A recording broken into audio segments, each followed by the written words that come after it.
Hello, this is our studio. Welcome and join us. We love to hear your spiritual miracle. Yes, exactly. And we love that you also check out our videos on YouTube. And if you like it, subscribe for more amazing videos. You can see all those episodes. Thank you. Bye.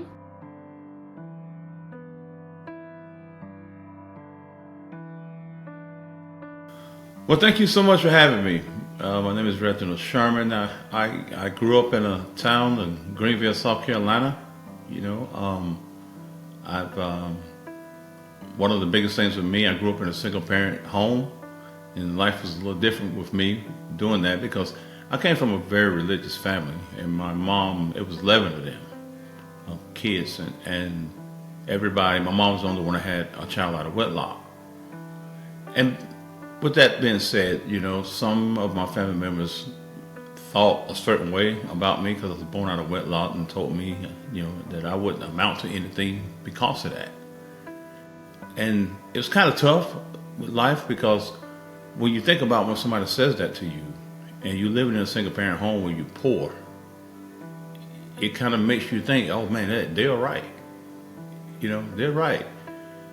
But one thing I can say is that through my whole life and through my journey is that God has been with me every step of the way, and I'm to the point where I couldn't have made it without Him. In a single parent home, me and my little sister, life was different for me. It was very different for me.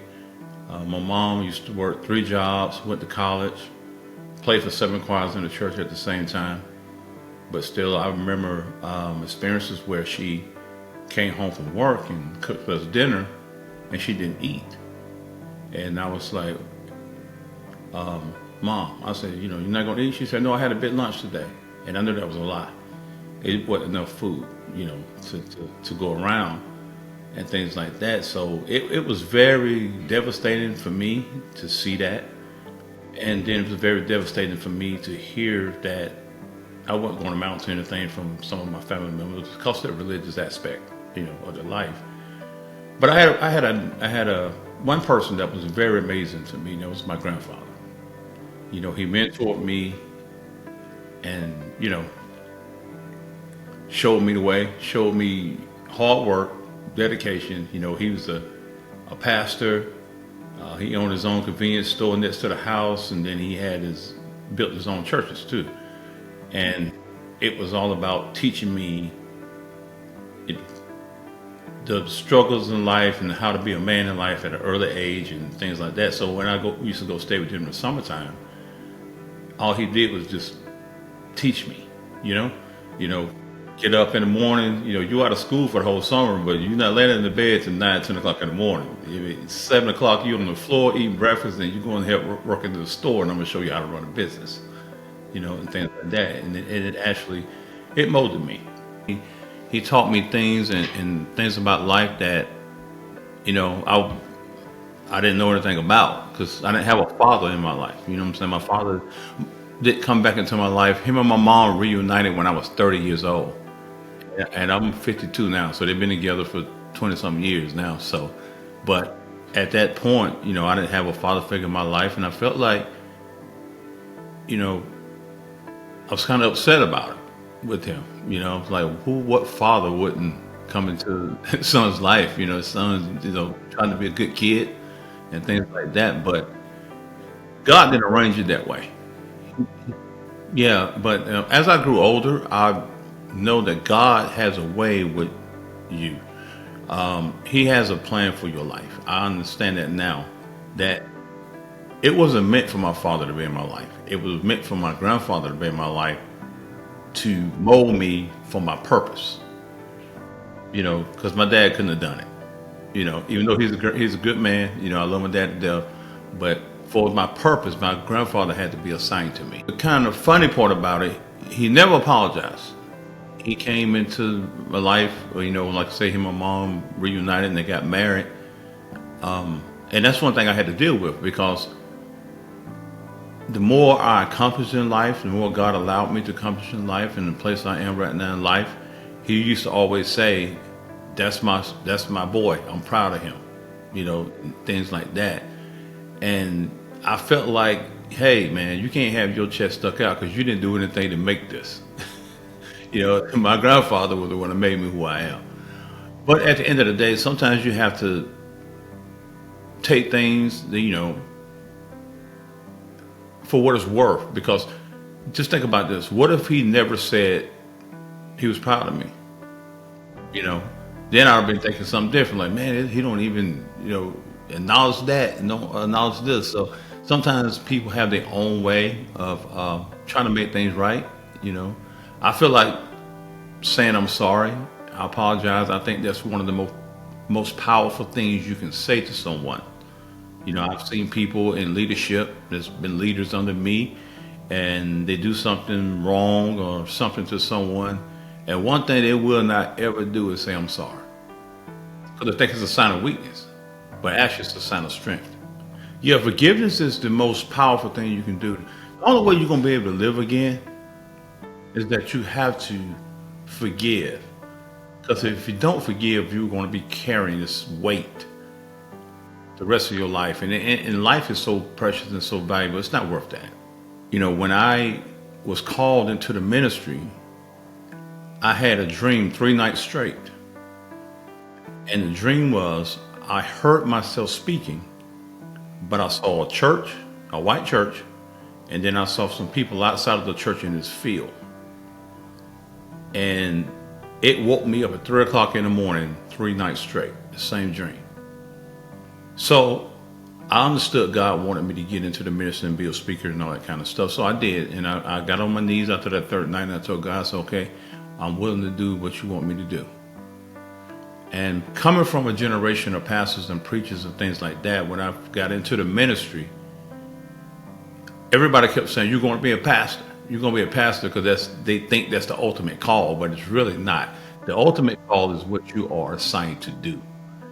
If you play the keyboard in the church, or you sing in the choir, whatever the case may be. And I had opportunities to go pastor a couple of churches, and they asked me to, because I spoke at the church, and they asked me to, and I said, okay, I'll consider it. So once the board met or whatever they do, they came back to me and asked me, was I married? And I said, no, I'm not married. And they said, you can't be our pastor. You got to be married. So I got shot down twice because of that situation. You know, and like with everything in life, I got discouraged. I said, okay, God, you called me to do this. Why am I getting shot down? You know, why I'm not getting the chances and things like that? And he showed me one thing that I think was real miraculous. Because I was at the point where, man, I'm not doing this. If I'm hitting roadblocks everywhere I'm going and things like that, and people are selling me short on my gift and what God called me to do, and maybe I shouldn't be doing it. Maybe it wasn't God, you know.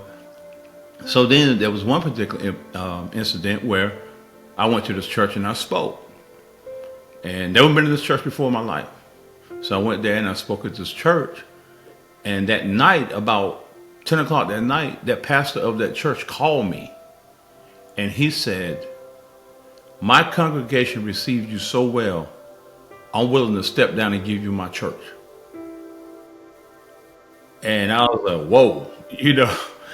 And by that time, I was kind of like, I don't know about this and things like that. So I declined, you know, at the end of the day. But when you fast forward over life and then, you know, things happen, and I was telling my wife, I got married to my wife in 2020, and I was telling her about that dream I had about the church and the people outside of the church.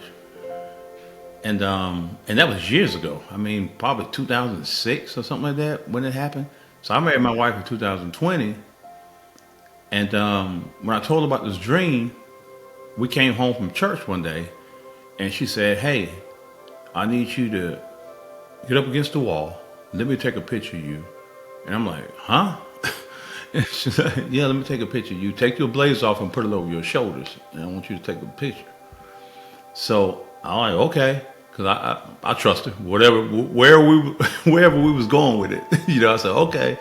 So she did it. And then she said, I need you to start a podcast. I didn't know anything about a podcast. I heard about them. I was like, I don't know nothing about this. She said, I got you. Don't worry about it. I just need you to speak. You know. And I started doing it, and within a month or 2 months, it blew up like crazy. And then people in all these other countries, that's like, I'm ranking in, and all these people. And God spoke to me. He said, now, do you understand that dream a long time ago in 2006? He said, I showed you the church to let you know you don't supposed to be a pastor. I showed you the people in the field. That's those people you're reaching right now. And that's what I called you to do. Oh, man, I have, I think the dreams, they come every now and then, not much. I always hear things like, I think, and some people may think it's crazy, but sometimes I go in situations and I still hear my grandfather's voice, my teacher. I can get in a situation and I can hear him say, do this, do that. I can hear it plain as day. Word for word. He had probably said this to me when I was 9 years old, 10 years old, but it comes back to me, and I know he's with me, and all the knowledge that he's given me dwells with me. And basically, for the most part, I hear God's voice. If I don't hear him, I don't do it. Yeah, you can go to Real Talk with Reginald D .com, and basically all you got to do is just type it in, and then I'll pop up. So it's not hard to find. And if you go on the website, I have all the links. So if you need a motivational speaker, you need a life coach, and things like that, you can just click on it and go through it and send a message, and we'll respond. God says, he knows the plan he has for you, and the plan is to prosper you and not harm you. I think a lot of times we have to be kingdom-minded people to change, the world or the communities that you live in and things like that. I don't feel like, the things I went through in my life, it was different to me, but I understood how to handle my moments.